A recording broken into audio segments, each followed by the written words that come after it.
Welcome back, everyone, to BBB Sharing. I'm Evie, Director of Ignite, sparked by BBB. We are here in the podcast studio, the Ignite podcast studio, with Joshua. Hello, guys. And Rick Plunkett. Nice to meet y'all. Rick, welcome to the BBB and into the Ignite podcast studio. You responded to a Facebook ad, and now you're here. I kind of roped you in here. You probably didn't even know you were going to be doing a podcast for our show today. I was expecting it. You were good. So I didn't blindside you completely. No. Tell me about yourself. What do you do? I am pretty much the right-hand man for the pastor of our church. I do the maintenance there. I do all kinds of stuff, and he runs a podcast called Evangelism on Fire with Mark Thomas. And I've been on his podcast before, done an episode on there, which has got my heart interested in doing one. I actually came up with a name for mine. It's called Evangelism Edge. It's about spiritual warfare and how to handle it properly. I think that's awesome. I personally enjoy podcasts. I listen to them all the time, whether I'm cleaning my house, driving in my car, stuck in traffic. I think podcasts are the best thing ever. But I fully agree. And I think it's great that you want to start your own podcast. What is it your favorite thing to talk about when you do talk to people about potentially doing a podcast? Jesus in general, because not many people realize he sacrificed his life for them and laid his life down. And even people in a small groups I've been part of were like, if you look at Judas, he was even part of the master plan, because you look at God, he's like, you know you're going to do something wrong. And he's like, no, I'm not doing anything wrong. And Jesus is like, look, if you're going to go do it quickly and get it over with. Just do it and then ask for forgiveness. No, that's not good advice. Don't just do it and ask for forgiveness. You should always think about your actions before you do them and the consequences of them. That's what I believe, at least. Absolutely. Is religion something that you found, or did you grow up with it? I grew up with it, but I fell out of it. Actually, I have a very interesting God story, which is on Mr. Thomas's podcast, but I'll give you a little bit of insight into it. I grew up in a Methodist household. As I got older, one of my best friends got killed over a girl in high school, and it brought me out of the faith more towards Satanism, thinking I was the greater power. And then I wound up with my current fiancée 8 years ago, and she showed me, hey, watch this. We got $20 on the street. I was like, I don't give to those people. And she's like, what do you mean those people? I was homeless in Nashville at one point. So technically I was one of those people, as you refer to them. And we've been through it. We've been homeless. But God always brings you out the fire. He puts you in the fire and he goes, okay, watch what I can do for you while you're in this trial and tribulation of life. And he walks you through it, and you come out untouched, just like it talks about Jesus being in the fire with the 3 disciples. And it's like, oh, okay, this is real life application. God's showing you daily, hey, just because I did it for Jesus doesn't mean I won't do it for you. That's very true. They always say that God never gives you more than you can handle. Exactly. Yep. And I think that the biggest thing is it's how you handle those hardships that you go through and staying strong in your faith. Absolutely. That's what I grew up with. I went to a Christian school growing up, and what I experienced there should have put me further from my faith, but it made me closer to it. While I watched a lot of hypocrisy going on. Oh, yeah, that's daily in churches. Like, yeah. You'll watch churches, and they're like, we need money for this. And it's like, but you're supposed to be God's house. You're supposed to be providing for God. And they're like, no, we want it for ourselves, for our benefit. And it's like, I don't know about your church. Yeah.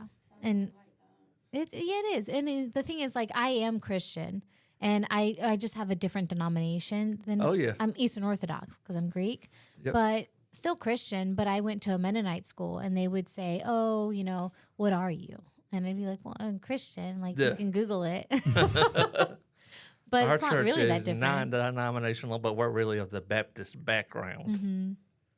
I think that's great. I honestly believe, like, having a story like yours and coming out of it and growing from it is one of the stories that people should look up to when they're either being reintroduced to their faith or trying to find it again. Exactly. And it's one thing me and Mark talk about all the time. Mark Thomas does Evangelism on Fire.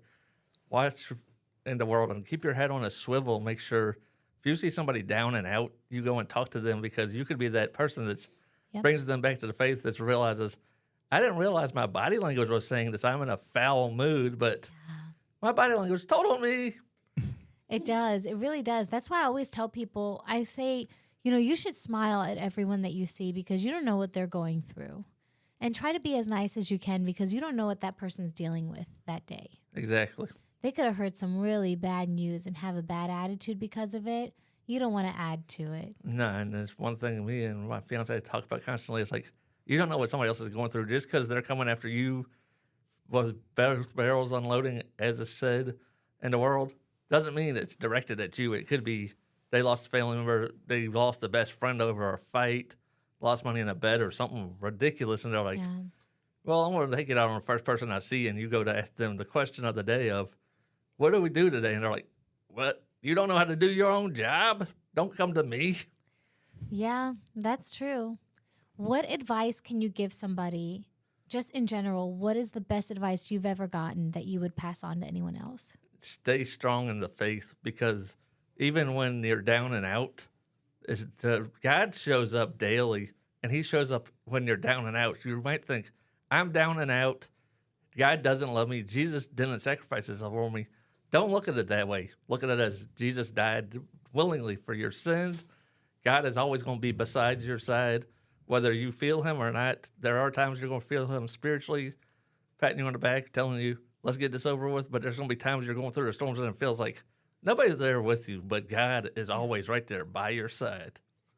The one thing that my family talks about all the time is there is no greater faith than being Christian, because God gives us our free will. Exactly. We have the free will to choose him every single day. Satan doesn't give you that option. He tries to keep you under his control. Yeah, he tries to bind you in sin and make you look at the wrong. Like, I had a friend, we were in a small group last night, and they were talking about Satan daily points out the wrongdoings. He's like, you might have been a sexual deviant, and guess what? You're going to continue to be one. God's going to try to pull you out of it, but I'm going to get you in the mindset of, I can't get past this. You can't get out of it, yeah. It's going to make you basically make you feel like your lifeline is that thing that keeps you down. When the reality is you can make a choice every single day. Yep. Is it going to be easy to do, to discipline yourself? No, but you can do it. Exactly. Look at Simon and Peter. They were fishing on the shore. They caught no fish. And Jesus walked up to the shoreline and said, cast your net over the right side. They went over the right side and they pulled in the net, and it was overflowing, and it didn't even break with the amount of fish it had in it. And they left their boat and went and followed Jesus as two of the disciples. Yeah. Josh, do you have any questions for Rick? No, I'm actually the one person. I grew up, at least with my grandparents, having a lot of like religious beliefs, but I did not grow up with a lot of just kind of a religious background. So I usually kind of, have that mentality of you got to, we're all here to help each other out. Exactly. And just make sure that, you're not better than anyone else. Everyone's here to help each other out is usually my mentality about this stuff. Good morals is important. Yeah. I think when you have good morals, good foundation, it's morals really and values, something that isn't going to break, even when you do, something that'll stay there. Yeah. So, any other things you want to let anybody else know about? Maybe coming to church with you guys? Absolutely. Yeah. Come check us out on Sunday mornings. We are located at Thrive Church, 3105 Chatham Road, down in the city, around the Diamond. And it's Sunday mornings at 11 a.m. Awesome. Everyone that's listening, please make sure to follow us at BBB Sharing on Spotify or Apple Podcasts. And if you're on RSS.com, we're there as well. And reach out. Go to church. If you're looking for help, there's no better place than going into a family that literally worships the God that gives you free will. And you got to choose to go to church that day with people that care about you. Exactly. Well, thank you, Rick. And thank you to his fiancée for being here, too. Everyone, thank you. You guys have a good day.